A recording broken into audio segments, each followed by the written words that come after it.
bit of a heads up, you'll notice that, this first part of the video, then the next part of the video is going to be kind of like, a different type of lighting, a different type of time, just because the first part of this video was kind of corrupted. So I had to record it again. And that's why there's going to be like a weird cut down the road of this video. So I'm basically recording this for the second time. But anyways, yes, I think it's about time I give my review on this game that has been keeping me in a chokehold for the longest time now. I think it's now the 4th or the 5th day. Yeah, I've been playing this game non-stop, and it's ridiculous how hooked I got onto this game. Because it's usually these type of genres that I'm not really like into as much. Whenever I look at like gameplay of these type of genres, I just look at these games, then I just turn away, just because, I'm someone who's into like being able to actually use your character and move them around and fight and jump and shit like that. So in this game, it's a turn-based, and usually when I look at a turn-based game, it doesn't really get me that hooked. Immediately I go to YouTube, check out the gameplay, and I see that, oh, it's just those type of games where like you play your moves, then you do let the enemy play his moves, like back and forth type of thing. I usually move away. I might even just say turn-based games are one of my least favorite genres. So me talking about this game is kind of a big deal because I don't hate this game. I'm kind of addicted. I kind of love this game. All right, enough of suspense. I mean, yours probably also read the title of what game I'm exactly talking about. But the game I'm talking about is Chaos Zero Nightmare. Now, you might be asking yourself, what caught your eye? I mean, look at this. Look at the screen. Immediately, you probably have an idea why this game caught my eye. But not only that, just the aesthetic, just what this game is going for. Let's talk about the story. Well, when it comes to these type of gacha games, I'm not really someone who's invested with the story. I usually just play these for the gameplay, but the aesthetic that this game is going for, because this is kind of like a sci-fi mixed with horror, because you should see the enemies. The enemies look horrifying, some of these enemies. So it's more of like a game, like when you look at it on the surface, it looks like one thing, but when you get into the lore and the aesthetic of it, it's kind of serious. It's kind of brutal. This game has a unique gimmick that I'll get to in a moment, but let's talk about gameplay right now. So when you actually jump into the combat, this is what you're introduced with. I saw this on YouTube and immediately I told myself, this is not a game that I'm going to be into. Like, it's turn-based. You have these cards, you play your turns, then the enemy plays his turns, back, forth. I'm not usually into this type of like genre of games. And to be honest, this game almost went under my radar. It was just recently, there's this one person that I watch a lot when it comes to like Ume Musume videos, and he's a small content creator. I'll put him down in the description. But yeah, he talks a lot about Ume Musume. Then he mentioned this game, like he can't wait for this game to get released. I don't know what game he's talking about. Went to YouTube, checked this whole screen. I'm like, this is something that I'm not going to be into. But you know what? I told myself, I'm someone who plays free games at the moment, because keeping up buying all these games like Battlefield, Ghost of Yoti and stuff like that, hey man, I'm not a rich person. So right now I stick to a lot of like multiplayer games. So this is a free game. I'm like, what do I have to lose? Let me just play it. So I got into it and I'm surprisingly really hooked into this game. So as I was talking about with the enemies, like the aesthetic these guys are going for, like look at these goddamn guys. Like, dude, this is nightmare fueling.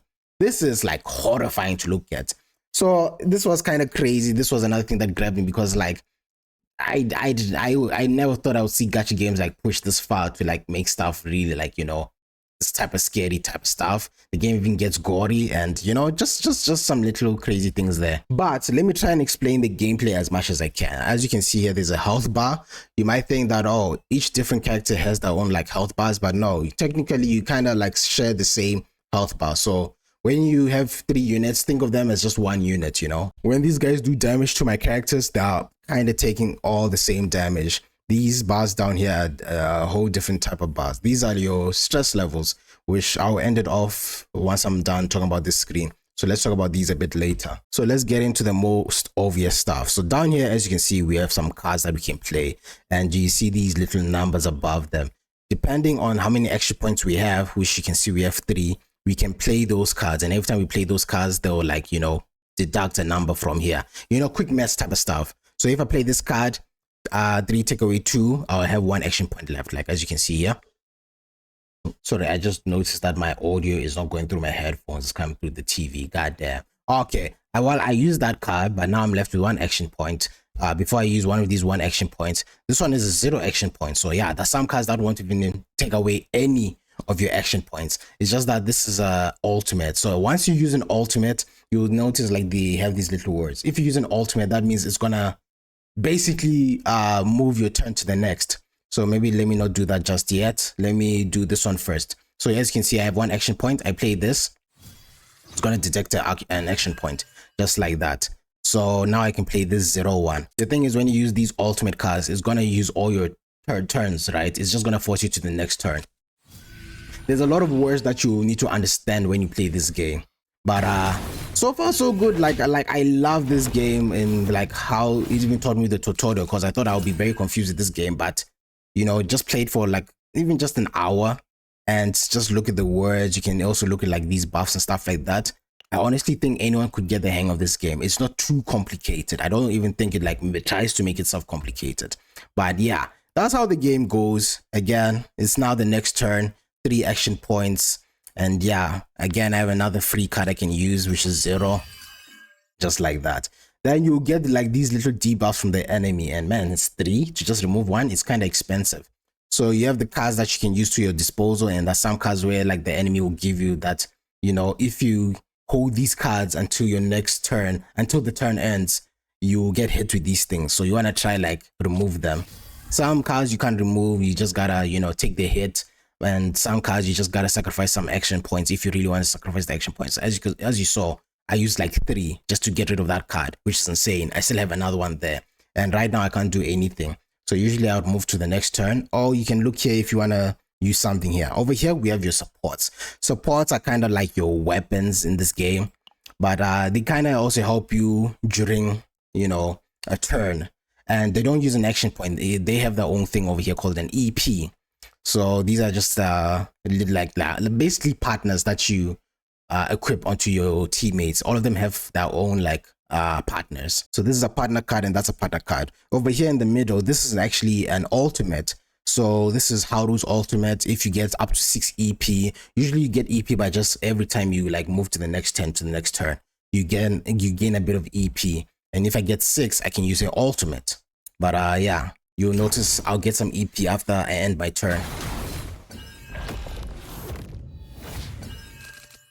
So there's the 4 EP. So yeah, I think I'm doing I don't know if I'm doing a good job explaining as much as I can, but yeah, I mean the enemies also have these little like buffs and debuffs that you can also click on and like try and figure out what the hell they're actually getting. You can see that.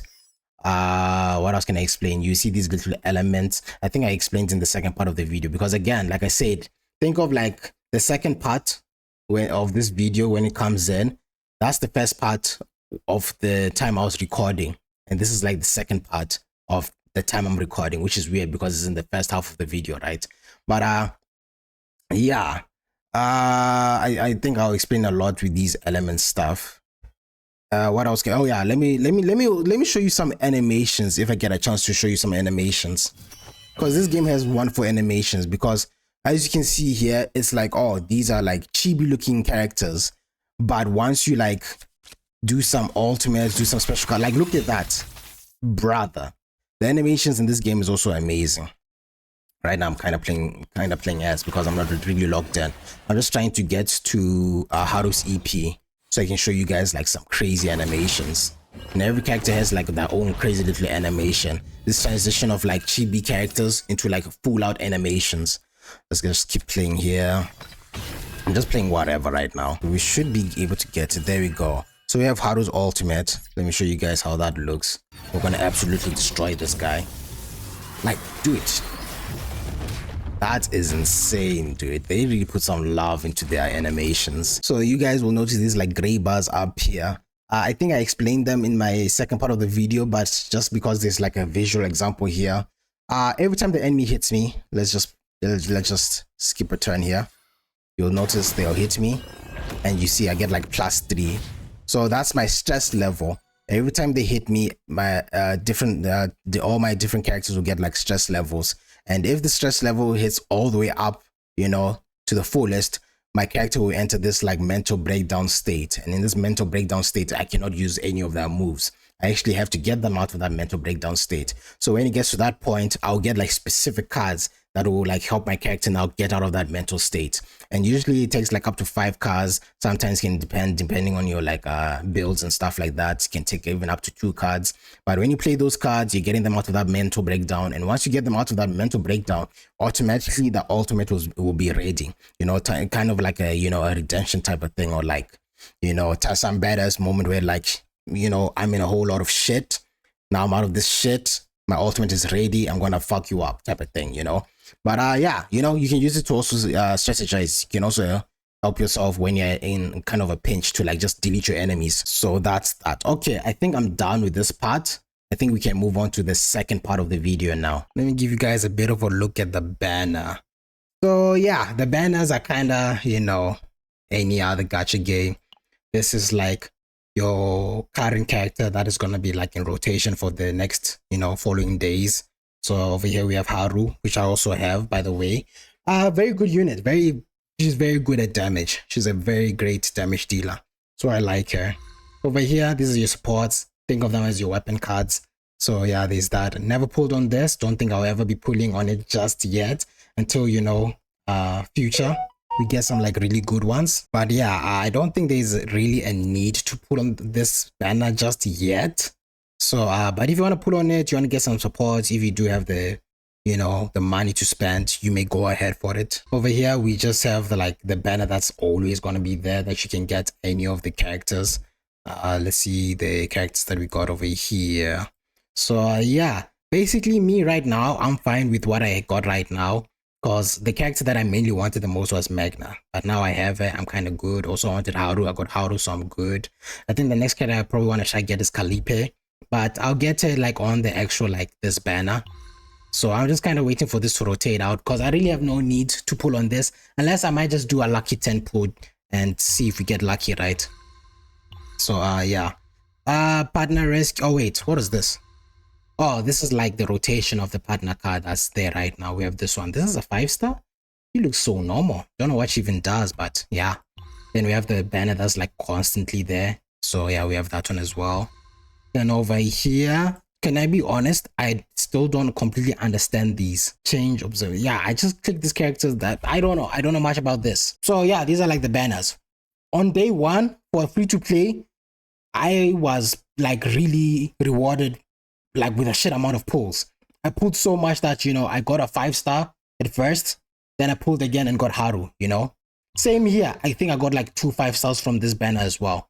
So you get a decent amount of pulls in this game on day 1. So if you want to jump into this game, I highly recommend that you jump into this game right now, because you get a shit amount of rewards. And before we go to the characters, let me just give you a brief explanation of, you know, what we have going on here. These are all your different modes. In the missions, we have the story mode, we have the battle missions, we have like also like these little, you know, fights that you'll go through. So yeah, nothing crazy about this. It's just, you know, you get through these, and when you get through all of them, you kind of are capable of like going on to the next level now. So every time you have to reach the next level, which is like level, usually it goes like 10, 20, 30, 40. So right now I need to reach 40. First I have to beat these, then I have to reach 40 to do this one. Once I beat it, the game kind of like sees that, okay, you are like worthy enough to go to level 50 now.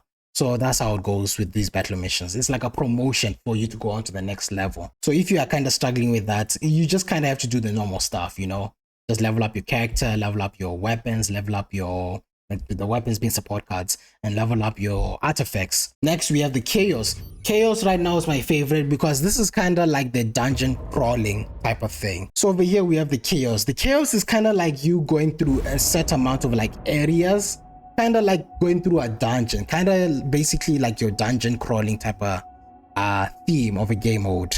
Right now, this is kind of like the main thing, because like every time you go through a round with, you know, this chaos mode, you leave that round with like gear and even better cards or even extra cards.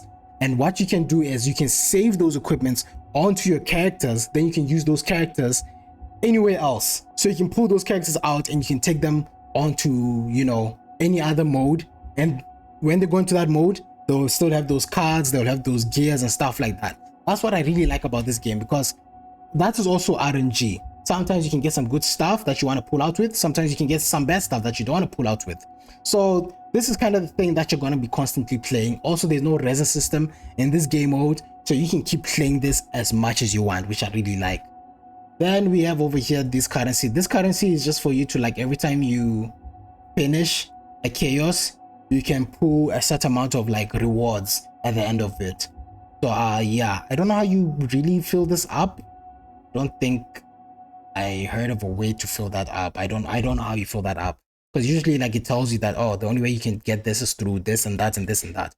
But as you see here, it says nothing, so I don't know. But don't worry about that. That is usually used to like get the repeat rewards after you finish one of the chaoses that you like ran through. So yeah, that's what I like with this chaos mode. This is something that I have just constantly been playing and like trying to get really good gear every time I pulled out. So I like it. This other one is not ready yet. I don't know what's going to be happening in this. I also never played the beta, so I don't know if maybe they showed it in the beta, but I never played the beta of the game. But I don't know what's going to happen in that game mode. Arc City, there's a bit much happening here. No, not too much. Like, you can go to these certain like different areas, and in these different areas you can meet one of your characters that you have. As you can see here, Main Street, I have 2 people there. Vacation Spot 2, 1 person there, 2 people there. We can go here, then we can like go talk to them. If I can decide to give them gifts or give them like this little currency that I think refreshes every single day. You get like 3. That's what's been happening with me anyways. So yeah. And then over here you have Infinity. This is just kind of like your relationship bar. So right now I'm just trying to increase my relationship with her and with what do you call, cat lady type of person, tiger person, whatever she is. Yes, unfortunately I do not know names in this game just yet. So yeah. Then we got some stuff over here. We got like the ones that I understand. We have this little garden cafe where you can like go and like get more resin, but you can only do this per day. Epion Center. Oh yes, okay. I kind of forgot to talk about this psychotherapy over there. Trauma code are like these event missions that you get like every time these things reset, or it's basically like event missions. But yes, you get to do the story for Haru, and you do a bit of the story for Renoa. Yeah, I don't know if that's how you say the name. But yeah, I did both the stories. Very interesting, especially hers, just because there was a grand reveal that the certain monster was actually the certain person that she met through her life. Kind of traumatic, but you know, I like the aesthetic again, because this game is like, you may look at it, you might think that, you know, everything's rainbow and sunshine, but there's a lot of deep stuff that happening in this game. Then over here we have this how do you pronounce this word? The psychotherapy. So the psychotherapy is something that's very interesting, because in this game, you know how you play like horror games and there's like a sanity bar? It's kind of like that. So in this game, every time you get hit by enemies, there's like a stress level that will build up in your character. And every time it builds up, that stress level is going up, and you're reaching to the point of your character actually like having a mental breakdown, which is kind of crazy, right? There's actual like a whole mental breakdown in this game. And you get like this cool little art that shows that character kind of like, you know, within that state. And when they're in that state, you kind of want to try and get them out of that state. You'll get like a set amount of cards that you can like play. You either have to sacrifice using your action points or using like actual actions to kill that enemy, or to actually like recover your character. And usually you kind of want to recover your character because your health is like cut in half every time one of your characters goes into like a stress type of state. So yeah, you play those cards. Once you play like, I think about 5, sometimes can be even less, depending on your build. You can get this your characters out of the stress level. Then immediately when you get them out of that stress, the ultimate is automatically like, you know, like ready. So once you get them out of that stress state, you can use the ultimate immediately. You remember with the EP I was talking about? Yeah, that. But yeah. Oh yeah, once you bring your characters here, they have to go through like this whole thing where like they kind of have to recover. You know, you may have recovered them out of that stress level during the match, but if that match ends and they're still in that stress state, they'll still be in that, you know, that stress state. So now you have to bring them to this psychotherapy where like you have to now, you know, get them out of that state so they can be ready to go into the next fight. Yeah, I know the way I'm explaining this is like I'm mumbling, but this is a game that you just have to play and give it a go, you know. I might do a couple of videos, some gameplay, some tutorials, some reviews, who knows. But yeah, I'm enjoying this game. But that's the unique thing I find with this game, that whole stress thing. Because immediately I'm just reminded of like a horror game where there's like this whole sanity thing, because you kind of have to manage your sanity meter in like those specific horror games. And this game, you kind of have to manage that, you know, that stress level. So very interesting. I love it. So that was kind of the city. Then the combatants. The combatants, I think this is the last thing I'll go through. So basically, yeah, these are your characters, you know, and these are your different elements. Don't know their names, but in this game, you'll see these enemies have like these logos above them, right? So when you see an enemy with that logo, you kind of want to equip a unit that has that same logo. If you equip a unit that has that logo, they are very strong against that enemy that has that logo as well, you know. Which like you have a greater chance of breaking, kind of like, you know, there's like this little break under the enemy's bar that you can like, you know, make that enemy more vulnerable to attacks. So yeah, so the logos you have here, we kind of have the blue one, the red one, this purple one, the green one, this light one. I don't know if there's another element in this game, but I think these are all the, it shows over here. I think these are all the elements in the game. You guys might hear me a lot saying that I'm not too sure about something, just because, again, this game is very new. I'm very new to this game as well. So I'm kind of trying to figure it out as well. And you can see these little colors here. You'll be surprised that you think that, oh, gold means like 5 stars. Like, damn, Blaze, you have a lot of 5-star characters. No, that's not the case. These are actually the 4 stars. The 5 stars are these colors. It's like, this is gold and this is like, I don't know, universal type of color. You know, I want to be different, because we're so used to like purple being like a level below the gold, you know. But in this game, the purple is actually like the rarest and the gold is like the 4-star. But yeah, then go a bit into our characters. Oh, she's done talking. This game only has Japanese and Korean, by the way, no English just yet, but there are subtitles. But yeah, kind of pretty much. You won't hear this character speak in English. If you have a problem with that, then sorry, there's no English in this game. There are English subtitles, but no English voice acting. So stats, promotion, you know, you can see the stats right here. This is my character level. We have the affinity over here. Promotion is basically you just leveling up your character. Simple stuff. Cards over here. This are like literally the decks that these characters will come with in the you know, in their builds. My character right now has 6 cards. These are all the cards that I have to my disposal. I don't think I have a saved data with her yet. I do, but I don't have any other cards that I bought on her during the chaos mode. Okay, I thought I did though. But yeah, but as you see these builds, like these equipment over here, I got this through the chaos mode. So this is stuff that you can kind of get, and again, you can get even more cards from the chaos mode. So this is something that you want to like keep on going through. So I kind of skipped a whole lot there. But yeah, these are my cards. This is the actions that my character can do. And you'll notice like here, there's like attack and there's skill. There's another one that says upgrade, which they have that different stuff. I think attack, I mean, no, not think. Attacking is like literally you attacking. Skill usually is like shielding and healing. And upgrades are like kind of like your buffs. Let me show you real quickly a character that has an upgrade. Yeah, right here. Upgrade. So yeah, upgrades are like buffs, if I'm not wrong. Then we have partners. Again, partners, kind of your weapons. So this is what I get, plus 57, plus 2 defense and health. So your partners are basically your weapons. As you can see, I got a plenty copies. I don't know if you can dismantle them. Can you dismantle? No, there's really no dismantle feature in this game, just because like there's so much of these that I have. So I hope in the future that I can break these down into something, because I'm never going to use them, you know. They're just going to be there collecting dust. Please let me break it down into something, you know. Save datas over here. You saw earlier, these are your cars. These are the equipments that you get in the chaos mode. Also, the save datas are, you know, so how it works, every time you leave a chaos mode, there's like a progression that the game will record how far you went.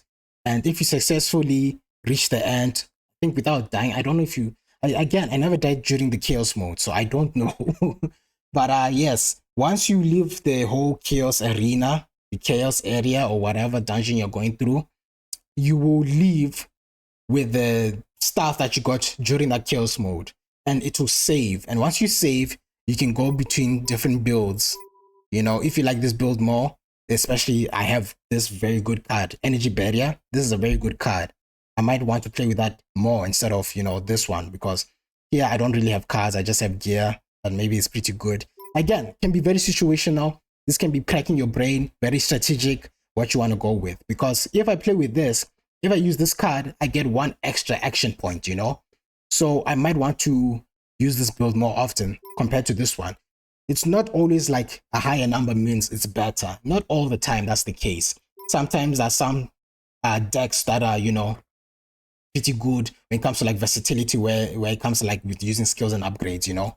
But yeah, just giving you guys a little bit of a heads up right there. Potential, these are kind of like you just leveling up your different, you know, cards and just abilities, basic card damage.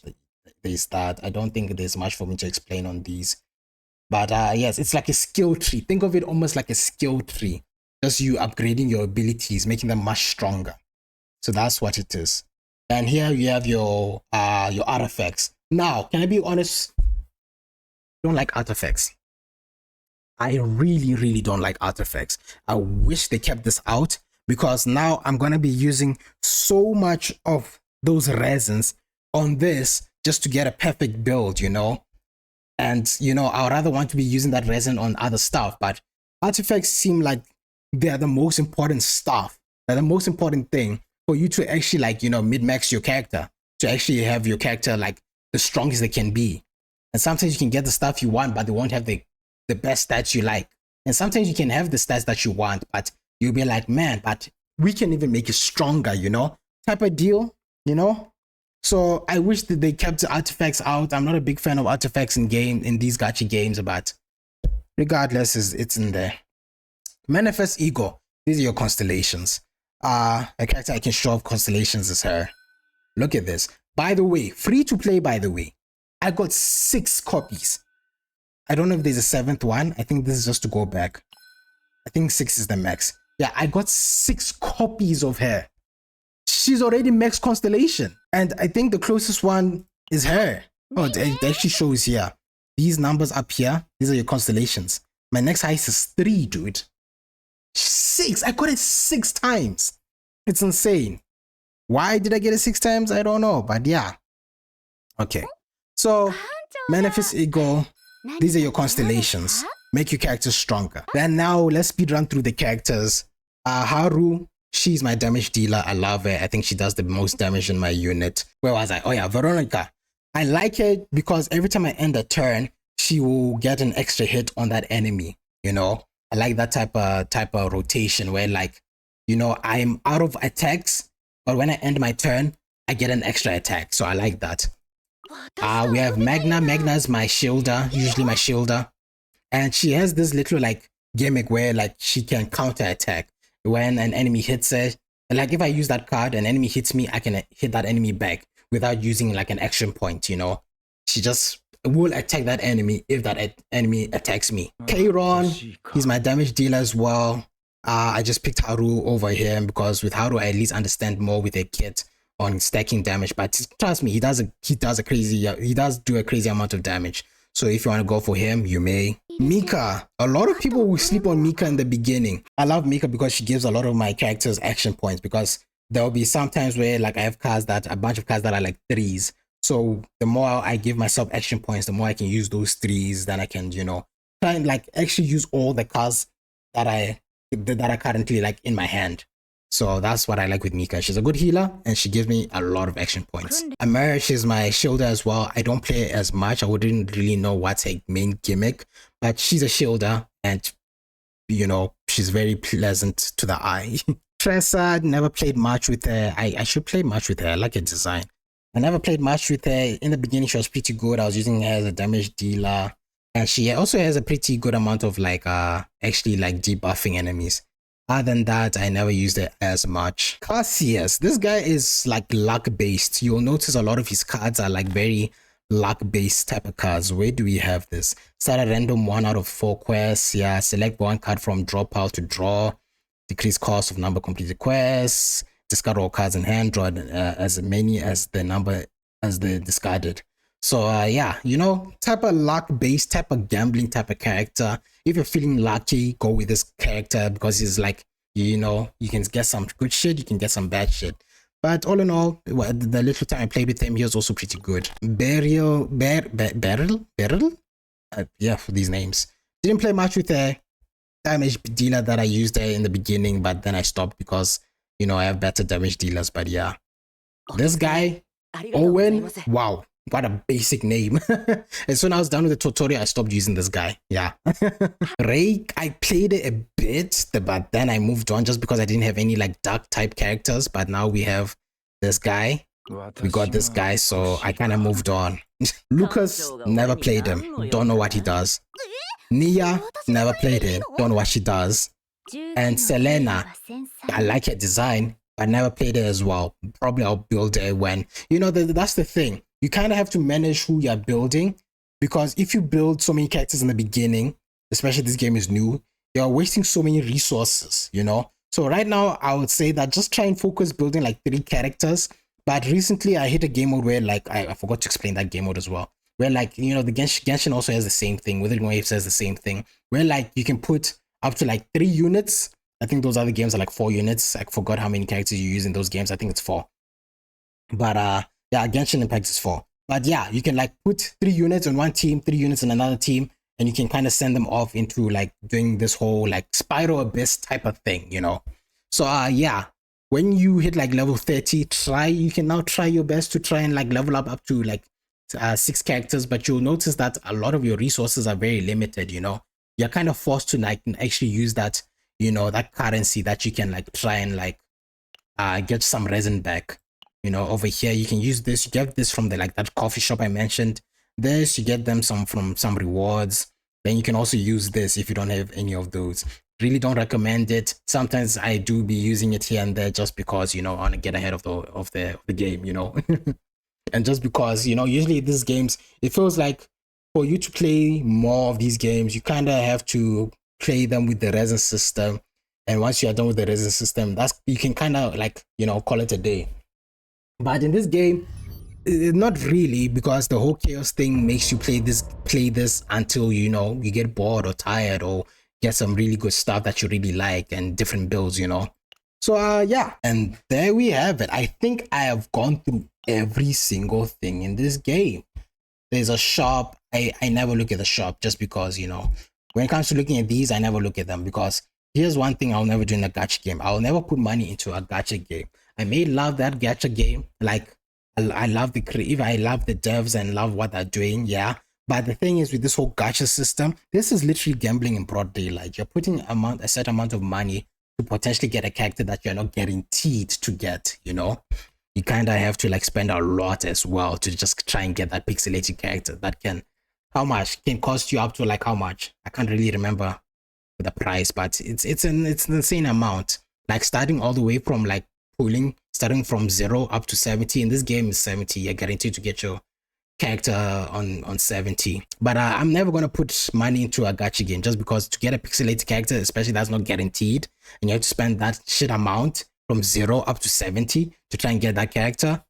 I'm never gonna do it. Maybe if I had money, I would have a different mindset, but yeah, as of right now, never doing that. And you can see in the shop, you can kind of like get some stuff here. It's basic like any other gacha game. Okay, anyways, let's do a 10 pull. Let's do a lucky 10 pull to call it a video. Let's see the money. I don't know the indications of like golds and purples, you know, so I don't know if I actually got like a 5-star in this. It kind of went by quick, so I think I only got a 4-star. Let's see. Yeah, there we go. Got Beryl. Yeah. I don't know, maybe I might build her. Maybe she might have some crazy stuff, but nothing insane. Nothing insane. Yeah, I think we only got her. Oh, we only got her. Okay, guys, that's my review. It's been a while I've done a review where like I just sit down and just tell you guys how the game is. And yeah, you know, I've been also watching some people say that they don't really like this game. And honestly, when I hear these people, it's just because they mainly don't like gacha games, or they don't like turn-based type of games, you know? Yeah, maybe I might react to one of those videos so I can really give you guys like my thoughts on like why people are hating on this game and why these people are kind of lying, even though when they say that personal opinion, like just personally, they just don't like these games. But if you say that and you just flat out review it in a way of giving negatives only and no positives, you're not reviewing. You are just lying. That's just how it is. To give a review, you gotta say the pros and the cons, you know, type of thing. And this is why I wish I was like kind of like a bigger content creator, so I can kind of like muffle these guys to the back, just because, you know, we have these people who just are very biased towards certain stuff. But when it comes to me, you know, I'm very I'm very equal, you know. I will say the goods and the bads. I'll also give my personal opinions, but I'll tell it to you how it is, like if this game is generally good or bad, you know. So imagine I'll be saying a game is good, but since there's a bigger content creator out there, he tells people that this game is bad, a lot of people won't give that game a try. So, you know, that's the major issue when like I'm trying to preach actually like the reason why this game is good or bad. But there's some people out there who only say certain stuff are bad just because it's this specific genre, you know. Anyways, that does it for the video. If you guys enjoy, you know what to do. Drop a like, subscribe to my channel. That really helps me out a lot. And I'll catch you guys in the next one. Let's crank out and move out.